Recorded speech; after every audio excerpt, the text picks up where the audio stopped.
Son as 12 da mañá 36 minutos e contamos, aparte que contamos en directo, en vivo, en físico, en carne e oso, con dous convidados moi especiais que a nós nos apetecía moito ter aquí, dende que, subemos da noticia, porque temos un cullerdense, facendo patria, non fora do país, pero a que acaba de gañar, un premio literario, o terceiro premio Alén, que convoca o Concello de Ares, con apoio de Hércules Edicións, é Rafael Catoira Rei, que ademais é cullerdense da Laxe. Vamos a falalo con él, porque eu dicía antes na introducción do programa que eso vamos a decirlo ben, porque somos todos de Culleredo, pero somos todos tamén do noso fogar. Ben acompañado de Laura Rodríguez, que é a directora de Hércules Edicións. En primeiro lugar, gracias, e logo, enhoraboa, Rafael. Moitas gracias. Que tal, moi bons días, que tal, Laura? Bo día. Bueno, enhoraboa tamén para o autor e tamén para quen aposta polo autor. Porque iso é importante. Sí, é que se hai autores pero non hai editoriais, pois a cousa non é tan fácil. E nós tamén, como editoras, necesitamos, lóxicamente, autores e autoras. As editoriais que son unha aposta nun mundo como o de hoxe, non tan idealista e tan máis pragmático, apostar pola literatura é un exercicio de personalidade, diría eu, non? Sí, a verdade é que, eu sempre digo que nos últimos tempos realmente non creo que ninguén monte unha editorial para gañar moitos cartos, non? É un negocio, entre comiñas, é unha empresa moi bonita que compensa co bonito que o traballo e coa oportunidade de coñecer autores, de traballar e de sacar estes libros adiante, pois compensa o mellor que non teña tanta marxe de beneficio como outros negocios. E Hércules Edicións, ademais, con unha fonda raíz galega. Sí, é unha editorial que este ano estamos xusto de aniversario, facemos 40 anos.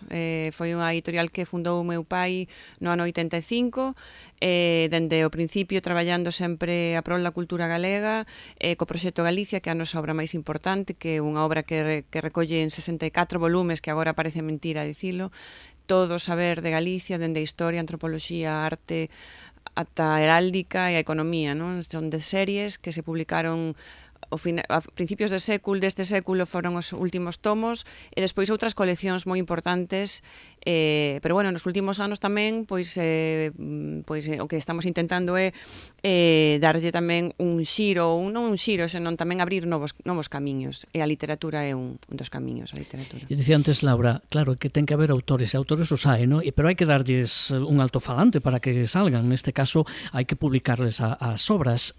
Decía ao principio, descoñecía eu como era os intríngules do certame do Premio Alén, que organizou o Concello de Ares co voso apoio, non?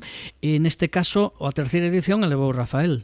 Por que a levou Rafael? A ver, vamos, antes de entrar con él, por que considerades vos, o xurado considerou que a hora sinalada era merecedora do premio? Pois, a ver, o Premio Alén é un premio que decidiu organizar o Concello de Ares, porque eles teñen este certame que se chama o Ares Indiano, que conmemora un pouco o pasado indiano e de migración do Concello, unha festa que no mes de agosto.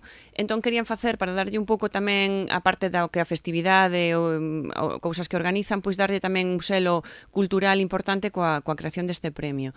Entón, os requisitos deste premio é, a parte, dos caracteres e demais, que despois, se queres, comentamos para que a xente se anime a participar na seguinte edición, pero, a inmigración ten que estar presente na novela. Non ten que ser a protagonista da novela, non ten que ser unha novela na que a migración sexa o único do que se fale, pero sin que ten que estar, e aquí estaba, evidentemente. E despois, eu creo que o máis interesante desta novela, e a diferenza de outras das que gañaron nas edicións anteriores, é que a min gustoume sobre todo que é unha novela que tamén, que non fala únicamente do pasado, senón que o presente está tamén aí. Non se ve como algo, pois que de lembranzas, un pouco tamén as anteriores novelas foron novelas moi autobiográficas, con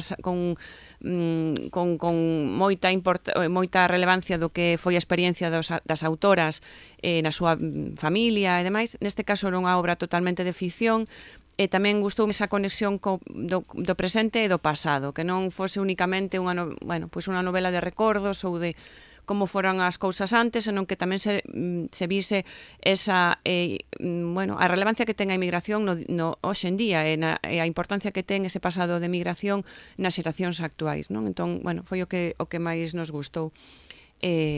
Pois esa foi a razón. E antes de falar con Rafael, eu dixen Rafaela Catoira Rei e dixen Laura Rodríguez Herrera. Sí, tamén, exactamente, porque a miña naisa non, aparte que Rodríguez é máis común, gústame tamén dicir Herrera. Rafael Catoira da Laxe, non? Da Laxe, sí. Considero que a Laxe é a miña patria da infancia, polo tanto, a teño moi presente sempre na miña vida, sí. Eu decía antes de broma, Rafael, cando anunciaba que iades estar esta segunda hora de programa, Rafael Catoira, que ven da Laxe, que a Laxe da parte de Vilaboa alta, me decía, como que alta? Claro, porque eu cando vou a Laxe, normalmente vou camiñando, sempre fago unha ruta, e claro, eu dende Laxe subo despois para arriba, pero claro, dicía Rafael, como que a Vilaboa alta? Vilaboa baixa, a ver, explícame onde está Laxe. Para a xente que nos escoita, que nos vai escoitar, que non son de Culleredo, onde está o teu reino, a túa terra, Rafael? A Laxe, collendo a carretera de Vilaboa que vai ao aeroporto, tómase a dereita e vaise dar por conduzo a Laxe. A esquerda queda outro que se chama unha aldea que se chama Castro. A Laxe xusto chega antes de comenzar a subir ao Monte Alfeirán. Por lo tanto, alto, pois se está na parte alta non o sei. Eu penso que Laxe é xa. E Rafael, pois, dende aquela Laxe que neste caso, pois, que naceu, que lle veio nacer, e chega, pois, a falarnos de lugares moi lonxanos e nos faga da emigración en esta novela, ahora sinalada. Por que sentías a necesidade de tocar todos estes temas? Penso que a emigración a América, Galicia é un país de migrantes, como moitos máis, non? Pero Galicia sempre tuvo a migración presente por circunstancias socioeconómicas, posiblemente políticas. A emigración a América é unha épica que tivo moitas épocas distintas, e, por lo tanto, é moi interesante. Eu penso que se fixo moita novela, faise e farase moito sobre a épica da emigración a América. Por lo tanto, é un terreo moi interesante para explorar na ficción. Necesita o autor presentarse un premio ou simplemente o autor escribe para comunicar e porque ten esa necesidade de escribir? Ou porque os premios, claro, axudan a visibilizar, non? Evidentemente, eu penso, eu podo falar da miña propia experiencia, non podo falar da experiencia de outros, pero eu escribo porque gústame escribir e porque teño esa pulsión, podo chamarlle pulsión, non? Evidentemente, se non publicas non existes, pero eso non implica que non sigas escribindo a malia que non poidas publicar. Ora, claro, sin publicar, evidentemente, toda a escrita queda metida nun caixón e a pouco de relevancia ten. Por lo tanto, hai que darlle moitas grazas neste caso a Laura e a Hércules Edicións por este magnífico traballo que fixo ca miña novela, que é realmente unha edición moi bonita, e despois tamén, a parte do Concello de Ares, por ter este premio, hai que decir tamén que os concellos de Galiza teñen moitísimos premios para os autores, premios de poesía, premios de narrativa, que dan lugar a que os escritores que intentamos facer da nosa vida algo máis que unha vida simple, sino unha vida da escrita, pois teñan a oportunidade de publicar.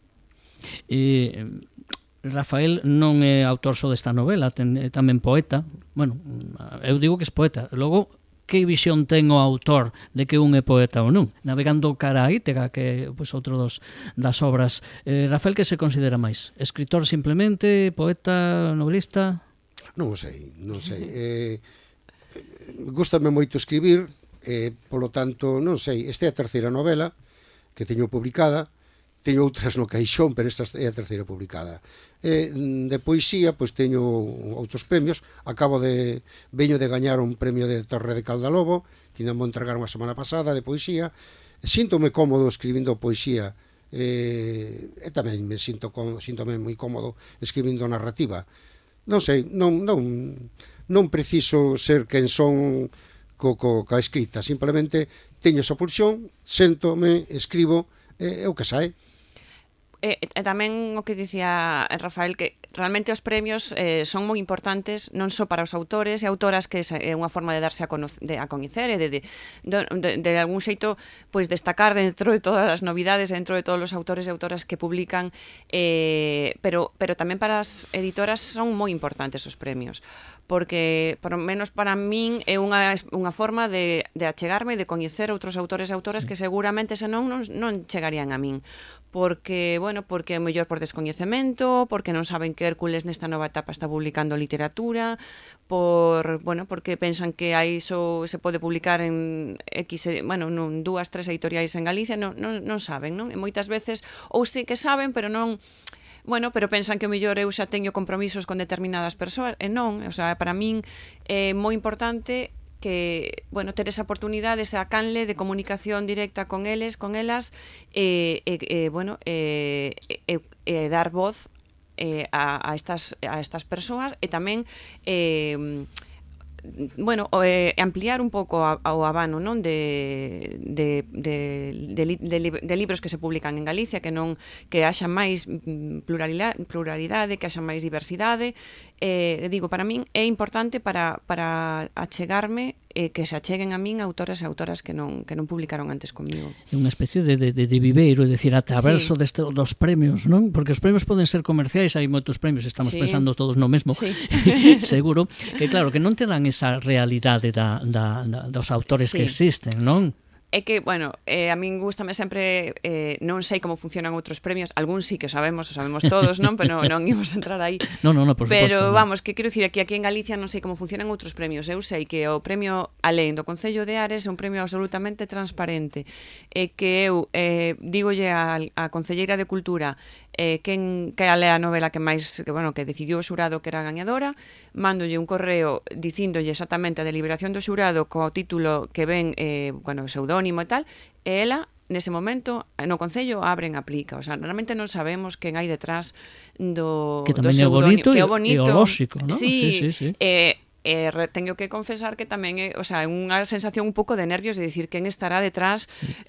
Non queremos evidentemente unha persoa que, imagínate, que teña algún, que sexa problemática, que teña algunha cousa, é un pouco, pero para que a xente entenda que realmente é totalmente, totalmente transparente, e ao gañador o gañador, independentemente de quen sexa, se ten experiencia previa, se ten libros publicados antes, eu non sabía... E que non debería importar, efectivamente, entón eu non sabía se Rafael Catoira tiña publicado libros e non... Aparte que tamén competiu con un pseudónimo, como ese era habitual, non? Claro, entón é bonito realmente dos premios, e debería ser así sempre. Sí.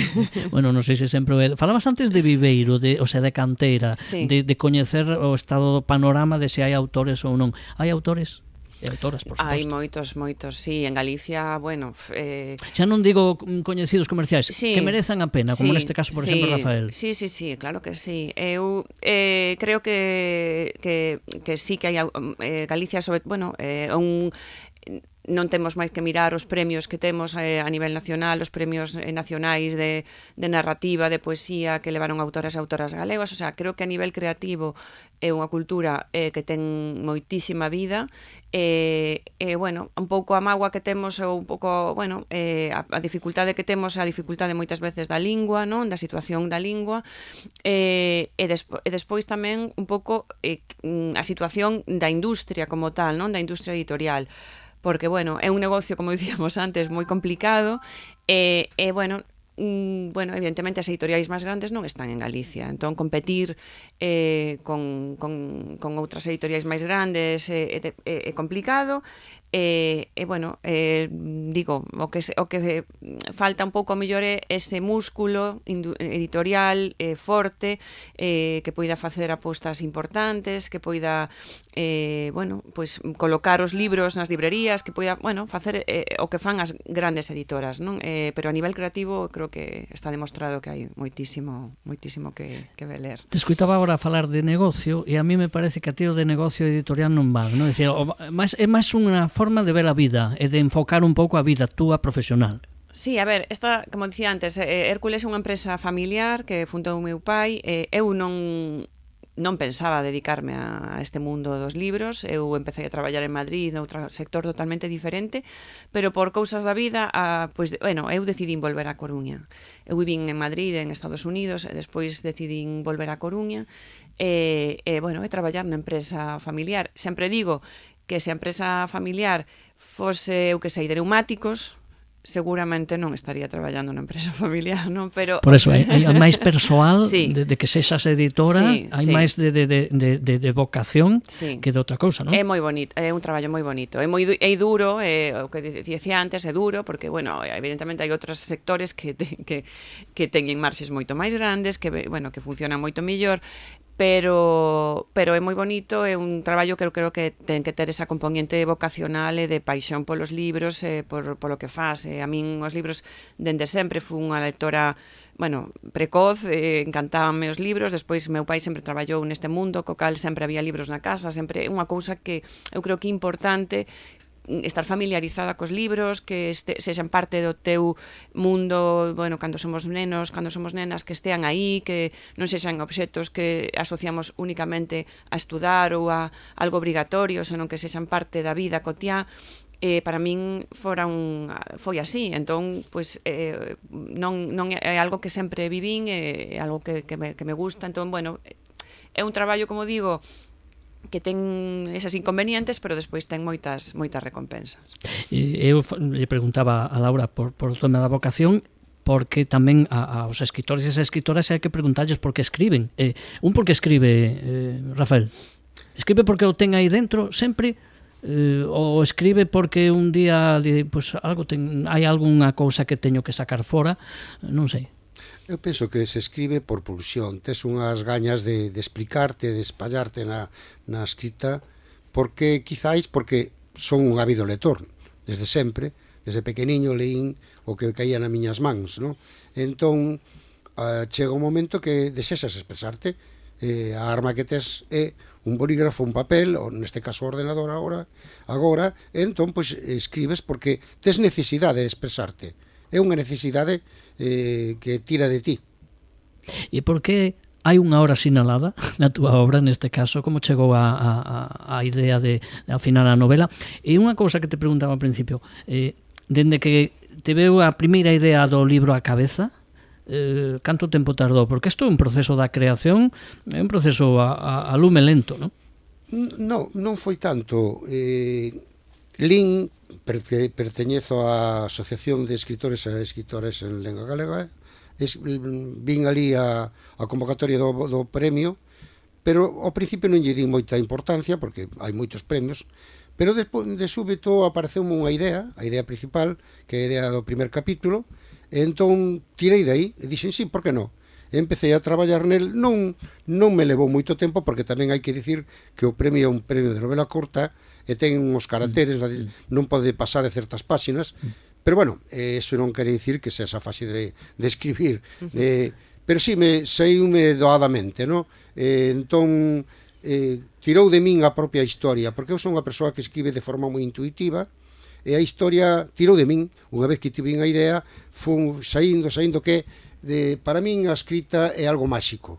Me pasa ca poesía e me pasa ca novela, que de súpeto aparece un personaxe que ti non contamos con el, aparece unha frase que tampouco esperabas que surxise, e entón ten esa pausa máxica de que por qué?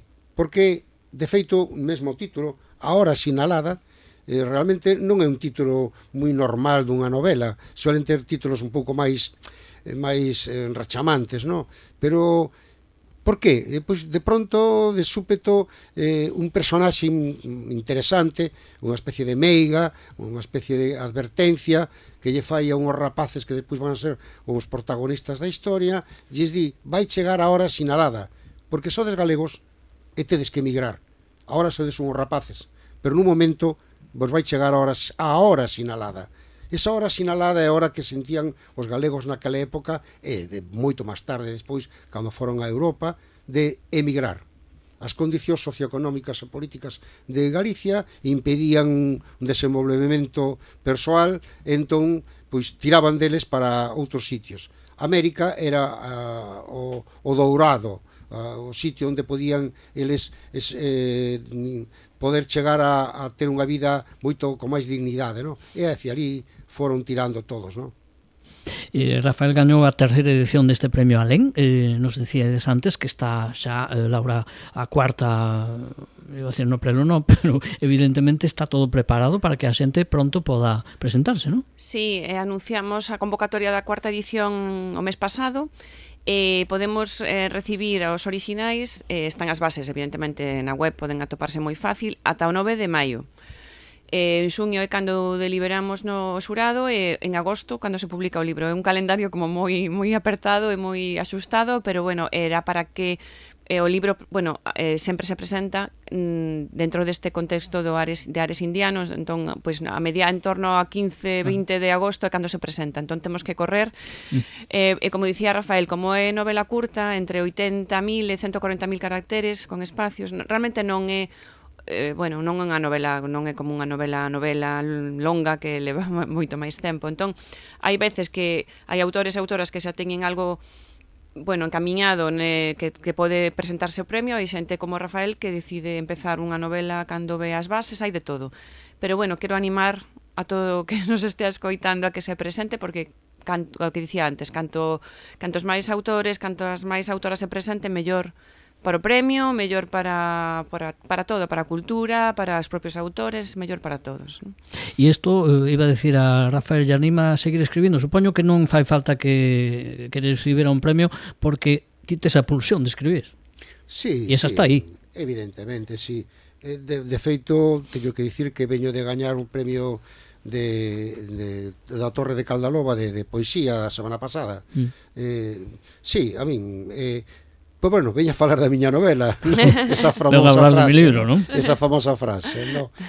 Entón, quero dicir que creo que a novela pode lerse de forma sinxela, é unha novela, ademais, que pode ser, ten un primer capítulo que acaba con un enigma que vai desenvolverse despois no resto da novela, é unha novela de aventuras, de xente que vai a América e vive unha aventura, porque é unha épica, un periplo épico dos personaxes, son 3 xeracións, e penso que pode ser unha lectura interesante para calquer lector que sexa ávido de ler habitualmente, pero tamén para calquer persoa que teña interés tanto na historia como nunha lectura para pasar o tempo. Eu dicía o de se teñas máis proxectos, porque, bueno, supoño que, como evidentemente o escritor sigue aí e sigue facendo, me acabas de decir, efectivamente, ata cando escribirá Rafael? Ata que o corpo aguante? Non supoño que será eso, non sei. Porque de eso non se xubila un, non? Nin tampouco hai horarios como se fora unha ocupación, porque a fin de contas é unha ocupación non laboral, pero si é o mellor vital, non? É vital, si, laboral non é. Non son persoa de ter un horario, pois sento-me a escribir a tal hora, ata tal hora, non.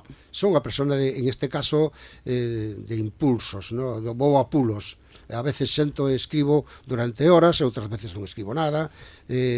Son unha persona que me deixo levar polas ideas. Pero andas como Lesquine co cuaderno ou non? Para tomar notas e ou te quedan todas na cabeza, porque moitas veces esa inspiración que chega, esta idea, ou non é así? Que non se escape a idea. Non é así, Rafael. Sí, home, colles a idea, escribes e despois, pero despois, como son unha persoa que escribo da miña maneira, que son moi intuitivo, eu empezo ca idea e empezo a escribir. Xurden os personaxes e teño que escribir os personaxes para acordarme deles, e vai desenvolvéndose a novela a partir do que vai xurdindo. É a miña maneira de escribir. Teño amigos, escritores, moi bons escritores, que teñen unha planificación exacta de todo. Eu son unha persoa que son un escritor, se me podo considerar escritor, que me parece unha palabra moi grande, ao mellor para mí, no? Pero eu escribo desta maneira, teño unha idea, e vai desenvolvéndose, e teño que ir poñendo apuntes según van xurdindo os personaxes e as circunstancias dos personaxes. O sea, que ao cabo da novela teño os apuntes que tiña que ter previamente. É unha cousa moi curiosa, non? Bueno, é un cuaderno de traballo, así se pode ver como se vai desenvolvendo. Non é de bitácora, non é de guía, efectivamente, sí. Pero o proceso creativo é interesante. Bueno, agora, Laura, a novela está, bueno, digamos, en promoción, non? Sí. Porque, claro, primeiro, eu dicía antes cando chegastes, que bonita novela, non? Que presentación, que traballo de leva eso, E por eso yo preguntaba a él como escritor cal era o proceso creativo e a editora cal é o proceso, digamos, de publicación, que é un proceso que leva moito traballo. Sí, moitas veces a xente di, pero exactamente que é o que fan os editores, non? Entón tes que explicar. Pasalo moi mal, non? Pasalo moi mal. Entón, claro, a ver, como dicía antes, neste caso, como os tempos son tan xustos, temos que correr moito, pero bueno, sí que hai un proceso, lóxicamente, de corrección, de revisión, que, bueno, pode ser máis intenso ou máis espallado no tempo, pero hai que facelo. Bueno, en este caso non houve ningunha corrección importante, pero hai veces que cando a novela está en proceso, pois hai que, bueno, pois faz suxestións ou faz, bueno, evidentemente un traballo un pouco conxunto do autor e neste caso da editora, non? Bueno, no caso do premio, pois pero a novela está rematada, non hai nese traballo, pero sí que hai que corrixir e despois hai que maquetar. Hai que buscar unha bonita portada, como é neste caso esta montaxe que fixo o diseñador, non, con unha fotografía, bueno, superpoñendo dúas fotografías, unha cousa moi bonita que fixo, e despois, bueno, pois hai que revisar a maqueta outra vez, porque lóxicamente o texto moitas veces en galego, por exemplo, pois as mesmas particións de liña non, bueno, pois moitas veces hai particións, por exemplo, o fonema NH, pois aparece, bueno, separado, e cousas que hai que revisar sempre, hai que corrixir, e despois unha vez que está o libro na imprenta e que xa volve da encadernación e tal, pois empeza realmente a promoción, porque o libro pode estar moi ben, pero se non facemos nada porque a xente o coñeza, pois aí queda, non? Hai que dicir que a edición é moi bonita, a letra é moi fácil para ler, importante. Penso que convida a lectura. A quen lle guste ler, dende logo, ten unha cosa, decía o da letra que acaba de tipografía, que decía ahora Rafael, que o comentaba eu antes tamén, é que moitas veces buscamos todo con pequenino, libros de bolsillo, ao placer da literatura, de que ti abres un libro e estás cómodo lendo, ¿no? E que te atrae, ¿no? Decía, como podemos conseguir o libro, editora? Pois debería estar nas librerías. A ver, en toda Galicia temos distribución, lóxicamente tamén fora de Galicia, pero bueno, a ser o libro en galego, pois o máis lóxico que se compre en Galicia. Se en algunha librería non está, sempre se pode encargar. Hoxe en día é moi fácil que chegue o día seguinte ou os días está na librería, así que nada. Tamén é importante o que dicíamos antes, non, dos premios, o sea, que os autores escriben, pero despois se o libro non está por aí distribuído, pois non vale de nada. E aí, pois tamén en Galicia temos a presenza asegurada. Entón, e se non o atopan en algún sitio, que o pidan.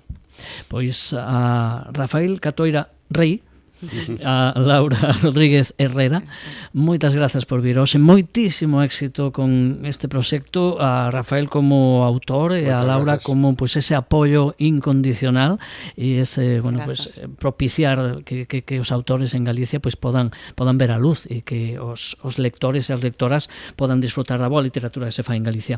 Moitas gracias por estar hoxe en Radio Culleredo e vir ata aquí, que vos teño que agradecer de verdade, e non facelo por teléfono, que é moito mellor así. Gracias. Grazas a vos. Muchas gracias. E nos continuamos aquí na mañá de Radio Culleredo.